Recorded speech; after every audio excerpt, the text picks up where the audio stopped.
Hey folks, I've been wanting to do this video for a while talking about income strategies, and a big shout out to my friend Mike who got me thinking about it, and Jeff who gave me the opportunity to really put my thoughts into a format that works for me, which is a one-on-one kind of teaching. If you have any questions, leave a comment and I'd love to answer them, and make sure you go to the link and check out the Discord that I talk on. And I'd love to do more of these for other people. The TLDR, income strategies, you can make a lot of money because they go very, very well until they don't. So I just want people to understand what it is that they're doing and some of the inherent risks. Not to be a buzzkill, but you need to understand that there's no necessarily easy way to go about making money in the markets. It can be done, but you have to apply the same focus and energy that you would any strategy. So without further ado, here's my discussion with Jeff about income strategies. Okay, cool. All right. 37Q or whatever. Yeah. Okay, so this is WFC, Wells Fargo, and we were saying like, okay, this could possibly go down. So one way of doing that is, by the way, I'm using ThinkorSwim. I find this is a lot better for doing analysis of options and things like that. If we want to bet on this to go down, we could buy the put. We need that to go down very quickly. We need to get to 20 or get somewhere close to there to make money on this, right? Yeah. Well, what we could also do at the same time instead is we could sell the call. That's basically the same direction. We've just reversed it. Instead of buying the call, which would be bullish, we're going to sell the call, which is a bearish bet. Okay? You follow me that far? Yeah. Okay. Another thing ThinkorSwim lets us do is have like a risk graph, which basically kind of demonstrates visually like your money, profit, and loss, and things like that. And so I'll kind of go with you how to read this. Basically, what this tells you is where your money is going to be if it goes to a certain price. In other words, this blue line is at expiration. Okay? So what happens is if we go and let's go back to buying that put, buy the put, analyze, trade. If we buy the put and basically we get down to like say 20 by expiration, we're going to be break even. So that's not good, right? We're still going to be losing money, $43, because that's what we paid for it. So we really need by expiration, a month from, or August, a month from now, this thing to get down to, like if we get down to 15, we'd be making 400. If you look in the lower left-hand side, that's telling me where it is, okay? We can also go through here and we can kind of let it tell us the price is going to be by the date. So in other words, if I go forward from today to the 14, basically we're going to be at 112 up. So if we go down a week to 20, it's going to be $112. All right.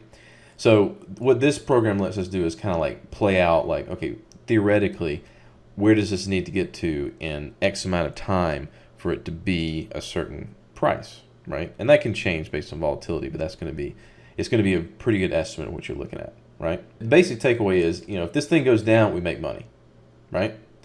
So another thing we can do is, like I said, if we sell the call, if you look at it, it looks exactly inverted, doesn't it? Yeah. So basically what happens though is if it goes down to 20, we're really only going to make 33 bucks because that's what we sold it for. We sold it for 35 basically, right? In other words, when you sell something, you get that money right then. As a credit. Well, you don't get it right then, but it sits in your account as a credit. And so instead of paying 40 for, a bet that it could go up and you're going to make a bunch of money, you're going to sell it for 30 bucks, okay? And you're only going to make 30 bucks as long as it stays below this $30. Okay, if it stays below this $30, no matter if it goes to zero, you're only going to make, the $35 because you only ever get what you sold it for. And if you notice on the upside, if we go up to, $35, we're going to be down about like $400 or $500, right? So the question you might be asking is, why would anybody want to do this, right? Yeah. Well, it's because if you're betting on it going down and you're selling the 30, it's 25 roundabout now. Do you think it's going to get up to 30 by August if you think it's going down? Depending on what the history is on it, let's just say no. Let's just say no. Yeah, we're betting on it going down. We think it's going to go down. So, Yeah. and if we think it's going to go down, even if we're a little bit wrong, and it just kind of stays around here but doesn't get up to 30, we still get to make all that money, that $30, right? Yeah. So, what they say then is it's a high probability of success. So basically what happens is when you're buying options, you're taking on a lower probability of success. In other words, you're going to take a lot of losers, but those winners that you finally get are going to be huge. The exact opposite is true with selling options. You follow me? Yeah. So when you lose money on options because they decay away to zero, you're basically giving money to people that sold it to you. And they're making money off of that. But every once in a while, when you get those big YOLO wins, somebody's taking that hit. So that's kind of a little bit of how the market works. Does that make sense? Yeah. So you're saying that you have to wait until expiration to sell it. Sort of. Yes, if you wait until expiration to sell it, you will get the full amount that you sold it for. But most people don't do that because time is making that option decay away. And so Exactly. in about 15, 20 days, half of that is going to be already decayed away. At that point, most people tend to just close it out and just take that quick money and run. Because if you leave it on, you're going to get that last $5, $10 out of it. But you run the risk of some weird, crazy thing happening in the last few days and it blowing out. Most people just try to avoid that and close them quickly. Let me go forward a little bit towards where I wanted to go with this, which is explaining now I've kind of gone through, what it is to just do a single, because that's what they call it whenever you buy or you sell one option contract, is you're doing a single contract. So what we're going to do is we're going to show you what I was talking about with the credit spreads or vertical spreads. Okay, so let's make this nice and even, a $5 wide spread, 30, 35. And I'm going to analyze that. First, let's go back to that. You remember, this is what it looked like if we just sold the call. Yes? Yeah. Okay, just unlimited loss, down, down, down it goes. Well, if we do the vertical, what it basically is we're going to sell that same call, but we're going to buy the 35 call above it further out of the money, which is going to cost us a little bit. So that means instead of making $35, we're going to make $25. But if you notice, our losses cap out down here. In other words, we don't blow up our entire account. We have a fixed amount of loss. Does that make sense? Yeah, and that's what I like. I like a fixed amount. Right, I right. don't want to go balls deep and get rammed in the ass by some stupid call I did. You know what I mean? Yeah. Well, this is a big downside if you think about it. Like, the max loss on this is $475, and you're selling it for $25. So it's a very, very inverted risk-reward proposition. You see? Yeah. But it's still high probability, which is what some people like. And this is basically when people are doing quote-unquote income strategies. What they're doing is every month or sometimes every week, they're selling one of these credit spreads for that $25. They're doing that every week, every month, and they're just collecting that sale every month. And yeah, they have that big fat tail risk at the end, but they make so much, hopefully, on a week by week or month by month basis that they'll be able to take such a hit. Does that make sense? Kinda. So when you're saying a month by month or whatever, so are they like, you're just making money off of them? Let me show you how it plays out. There's another thing in ThinkorSwim that I really like. It's called Think Back. And what this lets you do is go through and play out what would have happened if you're trading, if you're basically taking these trades, right? So let's do this. Let's go back to the first week of May. All right. this is what it can do. It can go back and it can show me all the options prices for that day. These are the closing prices of the day, by the way. So, there's going to be a lot of intraday stuff that goes on, but we're just going to see the closing price. And that'll give us a pretty good idea of what we're looking at. So I got about 5 minutes before I get to the hospital, so keep going. I'm going to try to get in. So basically what happens is what people would do, let's say we're going to go this weekly contract here. It's got 4 days left in expiration. All right. I want to choose something that's consistent. So I'm going to choose 3 strikes out of the money. So that's 300. I'm going to set, I'm betting on Apple going up because I have perfect hindsight, right? 3 strikes out of the money puts we're going to sell because we're betting on it going up. So we're going to sell puts, sell the put spread because we want to have that capped loss. And boom, what we're going to end up doing is selling that for 113. Let's say that we don't get that extra 50 cents. Let's say, 113. And what I can do is I can go into the next week and I can just be very mechanical about it. I can sell the next one as if it happened. And what this software is actually going to do is it's actually going to update it. So if you look right here, now that we're on 5/11, that Monday after the last weekly expiry, we got to keep that whole $113 that we sold it for. See that? Yeah. And then this week, we put on the same trade, 3 strikes out of the money, $5 wide, 310, 305. We're going to be able to sell that for 103, or 102. It's being conservative. Let's go to 118 or May 18th. 3 strikes out of the money. Hold on, I can do that if I don't. 2, so 8. Yeah, 3 strikes out of the money. This time we can get about 80 cents for it. Okay. Now, if you notice, this one actually, we lost money on it, 127. All right, but let me just keep going forward. We can look at that later since you got limited time.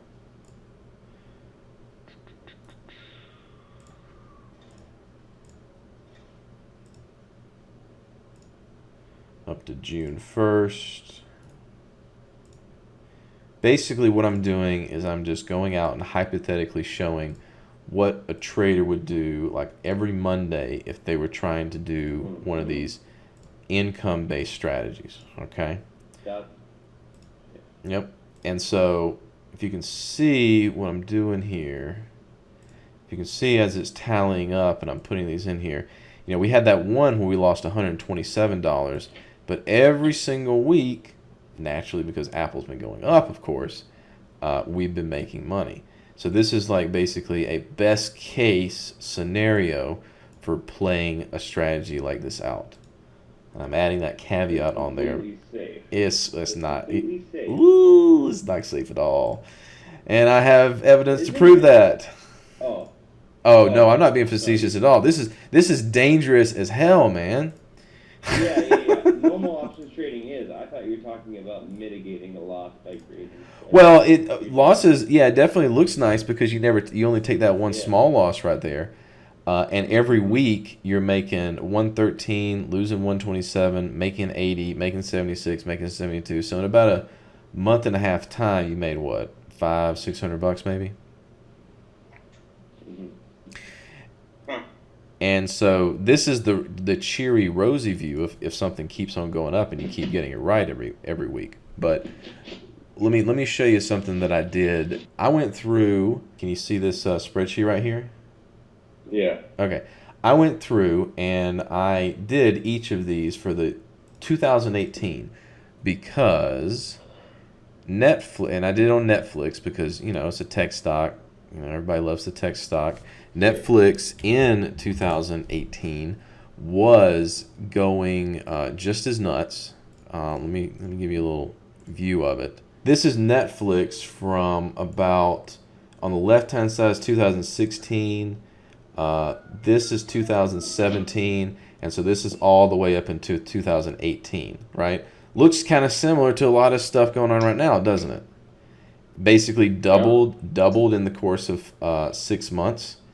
Netflix did back then. So pretty damn bullish, isn't it? Yep. So what would have happened if you just did... Yep. What would have happened if you just played this strategy the whole year? Well, I'll show you. I'll give you a little hint of the chart right here. Doesn't look quite so pretty, does it? No, not at all. No. Now here's what would have happened. I went ahead and I charted it out. Actually, this is what your P&L would have looked like. So for the first half of the year, as it was going up, you took some losses, but at the end of end of it, you were up about $1,800. You know, and that's if I was assuming you started with like $1,000 of capital. So you've almost doubled your money. Yeah. But what happens when it stopped going so well? And just shit the bed. It shit the bed. And so I kind of wanted to give you that takeaway that, you know, people can do these strategies and they can work for a great amount of time until they don't. And then when you start taking the big losses and you taking them, like, and here's the thing. I also did the math on this. You see this number right up here? This right here is the actual win percentage. This thing won in a given year 82% of the time. You took 82% winners, but you still blew out your account. Huh. That shit looks really confusing. Well, it's just like anything. If you set yourself out to learning, you can. But you know, this is what income strategies are about. It's high win rate, little bitty wins every week, every month, but with a big risk on the end. Where when they stop going so well, because the losses are so big, it's hard to make back that money, and they can just blow up. Now, this, of course, is just doing the one side of the trade, which is selling the credit spreads, right? Yeah. You know, what people try to do is they try to do the non-directional side of things, which is the iron condor that we were talking about in the chat. But this is just the directional bet, if you're just betting on something to keep going up. So, in two things, like I wanted to kind of take away, I want to kind of explain to you, like, what exactly this does, and what it is people are talking about, and how it can work, but also this is the full reality of it, the truth behind it. Does that make sense? Yeah. I also want to kind of make I kind of want to make the point, you know, these tech stocks, I don't know when they're going to come to an end, but these things do come to an end eventually. And so I think that's why it's really important that people don't take on like more and more risk as we get further and further up. So Yeah, I think my deal is I just need to find me another, strategy that works for me. I don't know, man. I was just going overboard today on my shit, but well, just take a chill. Like I was telling people in the chat yesterday before you came back that I've sometimes taken months and months off. I know. Yeah, you were saying that yesterday. Okay. Yeah. It's I guess what it is, it's because I always get in here and I hear everything that's going on, or I see things that are going on. And I'm like, well, shit, maybe I should just look at it and get in. And that's what happens, is I see shit going on and I'll jump into something without even saying anything to anybody. And then the shit just goes right down. Well, what have you been playing mostly? Like what Well, kind of strategy or what instruments? recently, let me jump out of your screen here. Recently, let me tell you what I'm in. So, I got a message from Dylan that said that he was getting into his Tesla, and I think I shortly got in behind him, or I don't know how far back I was from him, but I just got in at the wrong time. So I'm in a Tesla. I'm out of the money though at 1,800 call. So I'm 583 in the hole on it. Well, what expiration did you take? Like how many days? This Friday. Did you really think that Tesla would get to $1,800 in 7 days? No, but I always make my money back on it. Always. Well, obviously not today. So, I mean, doing what they're doing here is, I mean, you're basically taking a low probability, high win, like high, big goal win, basically, if it does happen the way you need it to happen. And Dylan's been doing really well at that. He's been very fortunate, okay? Like, these stocks have been going up. He's been making the right plays on it, but they are not all going to work. And there's going to come a time when these things aren't hot anymore and they are going to start to work less frequently than they do. Yep. And I mean, I am in the money on some of these calls, but they will end this Friday. All of my calls will end this Friday. right, and just think, if you had sold those instead, you could have kept all that money. It would have been profit that you're looking at. But if Tesla did go to 1,800, you wouldn't have any money anymore. Take care of your wife, man. I gotta get in, man. Yeah, I'll be back. Take care of her. Make sure she's doing all right. All right, man. I'll talk to you later. Bye. All right, bye.